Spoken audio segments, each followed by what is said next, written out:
A voz de Silvana não para de ecoar na minha mente. Soa como se fosse um mantra, como se, ao repetir, tudo se ajustasse no seu devido lugar. Tudo que está quebrado se cola. Tudo que deveria funcionar, funciona. Este é o sentimento que as últimas palavras de Silvana me despertam. Esse é um dos trechos do romance O Espelho das Possibilidades, obra recentemente lançada aqui em Caxias do Sul, pelo professor e escritor Marcos Serafim, ele que nos brinda com a sua presença aqui em mais uma edição do Café com Letras, direto do estúdio da TV Câmara, canal 16 da NET. Marcos, uma honra tê-lo conosco. Oi, Fábio. Tudo bom? Nós temos aqui a proposta de um romance aliás, muito denso, né? No seu enredo, nas suas especificidades. Eu gostaria que tu começasses, então, ambientando aquele telespectador mais desavisado que está agora... Pô, o que são esses trechos? De que trata o Espelho das Possibilidades? Para a gente iniciar e depois começar, então, a problematizar o enredo. Bom, primeiro, obrigado por receber. Prazer estar aqui. Então, na verdade, o livro ele é uma aventura infanto-juvenil. Ele parte da premissa de dois jovens adolescentes, que são amigos, ali no final dos anos 80, mais ou menos 16, 17 anos, e eles se envolvem com um artefato mágico, que é o Espelho das Possibilidades. Esse espelho, então, vai lançar eles numa viagem por dimensões paralelas. Essas dimensões são Brasis, mais ou menos parecido com o Brasil que a gente vive, mas também um pouquinho diferente. E eles precisam descobrir como voltar para casa, eles precisam aprender a como mexer com o Espelho das Possibilidades para poder finalmente retornar para casa. Nós temos um aspecto... Vamos entrar primeiro nos personagens. São constituídos aqui pelo menos dois casais. E eu vou pegar a colinha aqui na contracapa para não errar os nomes. Nós temos aqui Antônio e Carlos, Dara e Célia. Eu citei ali também a Silvana, que é uma outra personagem, no texto de abertura do programa. Por um motivo ou outro, essa dupla, digamos assim, os amigos e as irmãs, acabam tendo um envolvimento e se juntam. Sim. Por aí começa a ser desenhado o que nós chamaríamos, então, do romance literário, digamos assim. Como que se deu a escolha? Aí vamos entrar, então, na primeira possibilidade, dessa dupla de amigos com a dupla de irmãs, digamos assim. Na verdade, o livro todo, todos os personagens, com exceção de uma meia dúzia, mais ou menos uma meia dúzia de personagens, todos foram inspirados em pessoas com quem eu convivi na adolescência. Então, o par de amigos, né, é inspirado em pessoas reais e que conviveram com essas duas meninas também, que também são duas irmãs que existem na vida real. Óbvio, só troquei o nome no livro, mas são pessoas que existem na vida real. Então, por isso, essa proximidade entre os dois amigos e as duas irmãs. Então a tua inspiração pela vida pessoal foi decisiva na hora da constituição do enredo. Na hora da construção do enredo, mas principalmente na hora da construção dos personagens. Como eu falei, como todos os personagens existem, então inclusive a personalidade de cada um é baseada na personalidade da pessoa que lhe corresponde na vida real. E essas pessoas continuam sendo da tua convivência ou é aquela história assim, era um amigo meu de adolescência que eu não vi mais, ou seja, são pessoas com as quais tu ainda convives, digamos assim? A grande maioria não. Tá. Tenho contato ou por meio de redes sociais. Agora, o personagem, o Carlos, sim. O Carlos é baseado no meu amigo mais antigo, então nós mantemos contato, sim, até hoje. Inclusive, ele ficou muito feliz com a homenagem prestada a ele. Mas eu imagino o seguinte, então, tu deverias ter ali quase que um mapa de personalidades constituindo aqueles personagens e, passado isso, daí sim a constituição da história e achando um jeito de encaixá-los, né? Bom, se você se refere a um mapa físico, como muito autor faz, né? Porque a gente sabe que tem autor que faz a fichinha do personagem para poder construir tudo. Não, físico não, mas um arquivozinho na memória para cada personagem tinha, né? E, na verdade, até eu precisei muitas vezes consultar esse arquivo virtual, tive que retomar, porque o livro foi escrito tomando dois momentos bem distintos na minha vida durante o processo de criação. Então, eu precisei revisitar esse arquivo virtual. Que momentos distintos foram esses? Então, na verdade, foi o seguinte, eu comecei a escrever esse livro no final de 2013, início de 2014. Estamos falando aí de pelo menos uns 6, 7 anos. Isso. Eu comecei a escrever e eu tinha escrito 5 ou 6 capítulos. Eles estavam armazenados na memória do computador, lá em casa. Eu comecei a escrever, mas acabei dando essa pausa porque eu fiquei meio na dúvida. Porque a minha filha, ela gosta de escrever também. E aí, na época, ela comentou que queria ser escritora. Eu até comentei com a minha esposa na época, se eu for escrever, vai parecer que eu quero competir com a minha filha. Então, eu vou dar uma parada. Mas a minha esposa me incentivou e eu acabei retomando o texto, mas alguns bons anos depois. Eu acabei retomando o texto só em 2017. E foi um processo bem interessante, porque foi assim, eu estava conversando com uma aluna, por meio de rede social, e aí eu perguntei para ela se ela gostava de ler. Ela disse que sim. Aí eu disse para ela, bom, então eu tenho material para te mandar. Mandei os 2 primeiros capítulos para ela ler. Ela leu, gostou, pediu mais. Aí eu mandei mais 2. Ela pediu mais. Aí eu mandei os últimos 2. Aí quando mandei os últimos 2, né, eu pensei, bom, agora não tem mais material, agora vou ter que começar a escrever, vou ter que continuar escrevendo. E aí então eu retomei o processo e finalizei o livro então no final de 2017. Então ao todo foram 4 anos para fazer a obra, mas realmente sentado, trabalhando com afinco, levei 6 meses para construir. Final de 2017, então tu precisaste aí de pelo menos uns 2 anos para conseguir a edição em livro mesmo. Tu terminaste de escrever, ok, mas para quem já lançou livro ou que meramente acompanha esse meio, entre escrever e colocar o livro na rua é uma fronteira muito grande. Sim. Então tu precisaste aí de 2 anos para a edição mesmo, depois enfim, a impressão e distribuição por aí afora. Bastante tempo, né? Sim, eu entrei em contato, comecei a procurar editoras no início de 2018. Aí quando encontrei a editora com a qual eu trabalho... A Virtua? Isso. Não falei não porque não sabia se podia... o nosso papel é divulgar. Beleza, então. Então eu entrei em contato com o pessoal da Virtua em março de 2018. E aí então o editor passou 1 ano trabalhando em cima, edição, projeto gráfico, revisão. Então em maio do ano passado estava pronto para impressão. E então em junho nós fizemos o lançamento. Então aí entre finalizar a obra e realmente ir para a rua, foi 1 ano e meio aí. Trabalhando em cima do... Tu falas de uma preocupação, tipo, submetia a tua filha e pegava a opinião de uma pessoa próxima, enfim, uma certa ansiedade de escrever cada vez mais. Quando se está na confecção, esse não é o termo mais adequado, mas enfim, na confecção de um romance, precisa realmente esse fôlego de escrever, ou não é possível lançar mão de um esforço de síntese e entregar uma obra menor, digamos assim? Tu te demonstras muito preocupado com isso, né, na questão da quantidade do que é escrito. Na verdade, é que quando comecei a escrever o livro, a minha ideia era fazer um livro de 15 capítulos. Realmente era um livro para ser enxuto. Mas à medida que eu fui escrevendo, eu fui sentindo que eu tinha mais história para contar. Aí eu pensei, bom, vou escrever 25 capítulos só e finalizar a obra. Quando eu cheguei no 25º capítulo, eu vi que tinha mais história para contar ainda. Então eu acabei escrevendo e por isso então acabou sendo uma obra com 38 capítulos, que é o tamanho dela. Agora tu tocou num ponto interessante, né, de eu apresentar a obra para outras pessoas.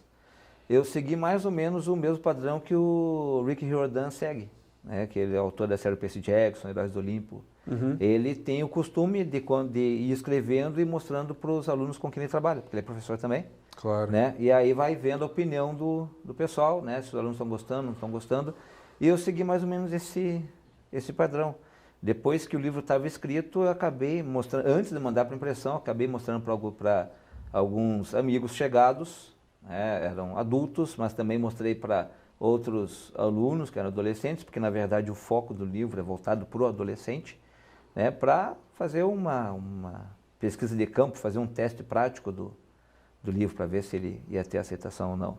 Então, na verdade, não é uma questão de ansiedade por quantidade de material escrito, mas é o sentimento de coisas a contar ainda. Foi isso que me motivou. Tanto que, provavelmente, durante a leitura, você percebeu, né, o livro é dividido em partes. Uhum. Né? Não, nesse aspecto é bem organizado, é bom de ler, é fácil de compreender, porque tu mesmo falaste aqui, num dos pontos que tu colocavas aí, eu comecei a escrever, dei uma parada, fui retomar, tive que recorrer para ver em que ritmo estava determinado personagem, o próprio andamento da história e tal. E o romance, quando ele é um pouco mais denso, exige disso. Pô, o sujeito já passou da metade, mas precisa ter aquela capacidade de costura, de voltar, ou tu vais ficar o tempo todo relendo, né, algumas partes, né? Uhum. Que também acontece, se for necessário e ajudar no entendimento, nunca é demais voltar umas páginas e reler um pouquinho, né? Quando eu sentei para retomar o livro, realmente eu fiz esse processo de releitura dos capítulos anteriores para saber o ponto que estava a história, mas depois, quando a história começou a fluir, foi relativamente fácil. A minha principal preocupação, na verdade, era se eu estava realmente amarrando todas as pontas. Uhum. Tanto que um dos amigos que eu pedi para ler o livro, ele é professor de português. Pedi para ele ler como leitor, não como um corretor. E ele tem, até mesmo pela vivência como professor de português, uma grande bagagem em termos de leitura. E algumas vezes eu para interpretar, não tem ponta solta, tu não consegue identificar nenhuma ponta solta, está fechado. Porque a minha preocupação era essa, porque às vezes a gente pega uma obra boa, em literatura a gente não vê muito, mas a gente vê muitas vezes em filme ou vê em série, né? No fim algumas pontas acabam ficando soltas, o mistério não é elucidado e a gente fica naquela agonia para um desfecho que não acontece e nunca vai acontecer. Bem, nós não podemos entrar aqui no desfecho do que se deu aí dos mistérios e das relações. Nós temos sempre as possibilidades a partir do espelho e o próprio andamento das relações entre os personagens já a partir de dois casais que são constituídos e apresentados já na largada da obra. Quanto a isso, nós não temos como detalhar até para não cometermos spoiler, digamos assim. Mas tem dois pontos que eu gostaria de perguntar. Eu vou perguntar um só e depois nós temos que dar aquela parada para as dicas do autor, como sempre fizemos no Café com Letras. Um dos pontos eu gostaria de entrar que é o próprio delírio. O livro ele é todo trabalhado em cima desse espelho, a ideia é um pouco mais fantástica, de um caráter mágico, mais subjetivo, mais lúdico, mas tu deixas sempre digamos, aquela pulga atrás da orelha, um ponto de dúvida para quem está lendo. Se de fato o que o espelho provoca é possível, ou até se o que está sendo relatado com relação a esse espelho aí aconteceu mesmo, até a própria existência do espelho. Ou seja, daqui a pouco o narrador é colocado numa situação de delírio e o leitor pode ficar na dúvida se aqui é obra de fantasia de alguém ou se de fato esse espelho existiu mesmo. Há um cuidado teu de provocar essas ambiguidades e dúvidas, que se torna bem interessante para quem está lendo, digamos assim. Uhum. Então, deixa eu ver se entendi. A tua pergunta é se realmente esse espelho existiu. Foi a mesma pergunta que o meu editor me fez. Tu brincas com isso, na verdade. Para ti é interessante que o leitor fique com essa dúvida do início ao fim, né? Sim, sim.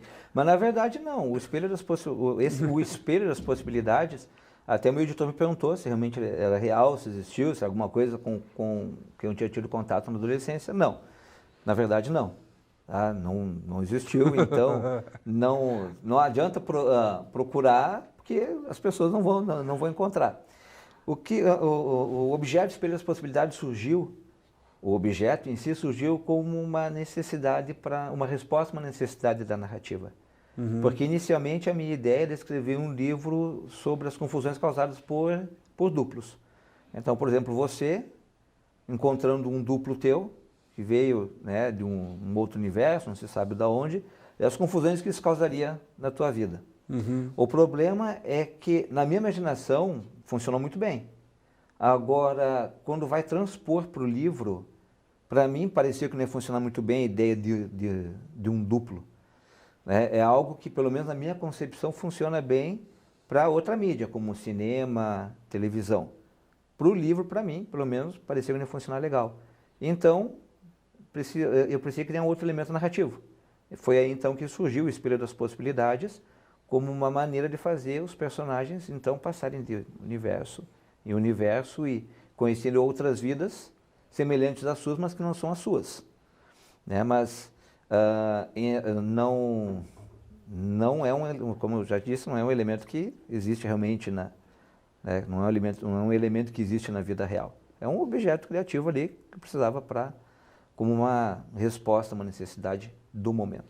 Tá. Como nós sempre fizemos, Marcos, nós vamos dar um tempo então na abordagem aqui de O Espelho das Possibilidades, romance central, pauta do nosso Café com Letras, e de imediato chamarmos as dicas do autor. Roda a vinheta aí.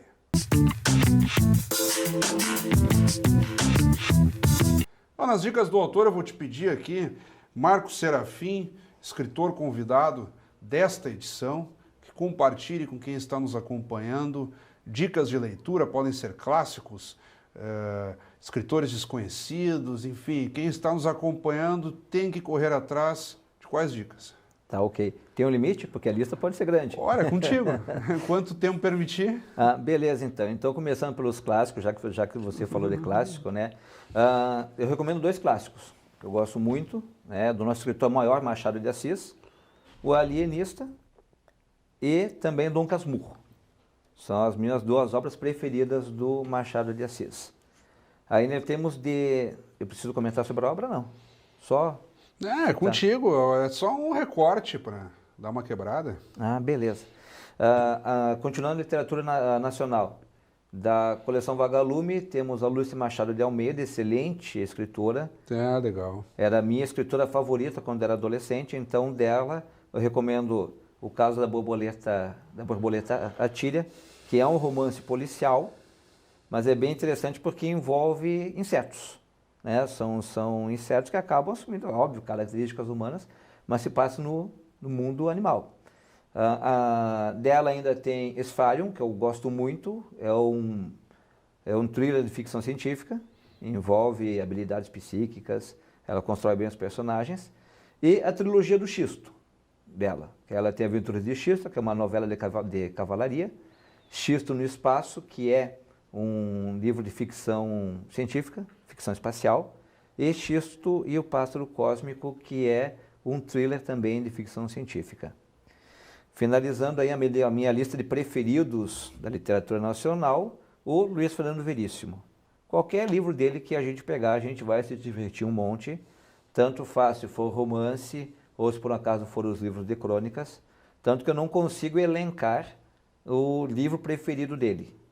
Eu já li todo o material disponível, todo o material possível dele, que a gente encontra em livros, e todos são muito bons. Eu sempre me divirto. Mesmo que eu já tenha lido 10 vezes o mesmo livro, se eu for ler a 11ª vez, eu vou gostar também. E da literatura estrangeira, eu gosto muito do Arthur Clarke, é um senhor escritor de ficção científica. Dele nós temos, por exemplo, O Fim da Infância, que é muito bom, e o clássico 2001, Uma Odisseia no Espaço, que inclusive serviu de inspiração para filme. E além dele, o Rick Riordan, que eu já tinha comentado anteriormente, principalmente porque eu gosto muito de mitologia grega, né? A parte da história que eu mais gosto é a história grega, a antiguidade clássica, e aí então essa abordagem com uma roupagem mais moderna que o Rick Riordan dá aos deuses da mitologia grega, aos heróis, aos semideuses clássicos do Olimpo, é bem interessante. Requer, claro, um pouco de paciência, porque a obra completa que aborda a mitologia grega são 10 volumes. Né? A série do Percy Jackson são 5 livros, e mais a série Heróis do Olimpo.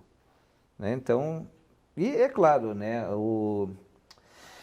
Eu demorei um pouco de tempo para tomar conhecimento da obra, mas quando eu li eu gostei, a J.K. Rowling com o Harry Potter. Acho que é uma dica recorrente, mas acho que vale a pena citar. Nós temos ainda 5 minutos, um pouco menos que isso, para, digamos assim, uma avaliação final aí de O Espelho das Possibilidades, o romance que é pauta do nosso programa hoje. Marcos, nós tratávamos ali da figura do objeto do espelho que foi, digamos assim, o teu fio condutor da obra para promover ali saudáveis brincadeiras de entendimento entre seres de outros planetas e por aí afora, que tu chamaste de personagens duplos, né? Isso. Que é o termo que tu colocaste. Uma perspectiva interessante que fica disso também é o seguinte, a rotina não é estanque. De fato, quando tu falas ali em possibilidades e a ideia de um espelho que vai refratar, que vai mostrar imagens que muitas vezes extrapolam até o nosso campo visual, tu acendes uma luz no túnel também. Digamos assim, o sujeito estaria num momento de dificuldade, mas possibilidades não faltam, né? É porque na verdade o que acontece? A nossa vida é feita de possibilidades. A cada momento a gente tem uma escolha. Sim ou não, faço, não faço. E o livro acaba abordando essa ideia. Né? Tanto que em determinado momento do livro, né, os autores tomam conhecimento de que, exatamente disso que estamos falando, que a vida é feita de possibilidades. Eles acabam vendo as infinitas possibilidades que a vida poderia ter tomado. Né? Não vou falar que possibilidades são essas, porque aí é o bom e velho spoiler, que a maioria não gosta. Né? Tem gente que chega a ter arrepio, passa mal só de pensar em spoiler. Deixa eu aproveitar então o gancho falando sobre spoiler, até teve um momento bem interessante em termos de spoiler. Porque o livro, ele chega no capítulo 11 e termina a primeira parte do livro. Isso dá para dizer que não é spoiler, né? Sim, é uma questão óbvia, só seguir a leitura. E aí no capítulo 12, é óbvio, né? Começa uma nova parte. Então, uma das minhas alunas estava lendo o livro, né? Porque ela estava recebendo em partes também, porque é uma daquelas alunas com quem eu tinha conversado. Né? Aí ela terminou de ler o capítulo 11, aí ela não percebeu que tinha acabado ali, porque ela não estava pegando o livro pronto, aí ela viu o 12. E aí então ela diz, ela mandou uma mensagem para mim, professor, me deu um baita spoiler, porque está faltando pedaço aqui do livro, porque terminou de um jeito, agora já está do outro, aconteceu isso. Aí eu disse, não, calma, aí eu tinha que explicar como é que estava acontecendo a história, mas na cabeça dela era um spoiler, né? Ela ficou furiosa, ficou frustrada. Depois ela viu que não, que a história continuava e que aquilo não era spoiler de jeito maneira. Muito bem, Marcos, estamos agora de fato chegando ao final do programa. Temos ainda um minutinho para as tuas considerações finais, digamos assim, algo que tenha ficado pendente da nossa própria abordagem sobre o livro, ou até alguma divulgação que tu queiras fazer, o espaço ainda é teu.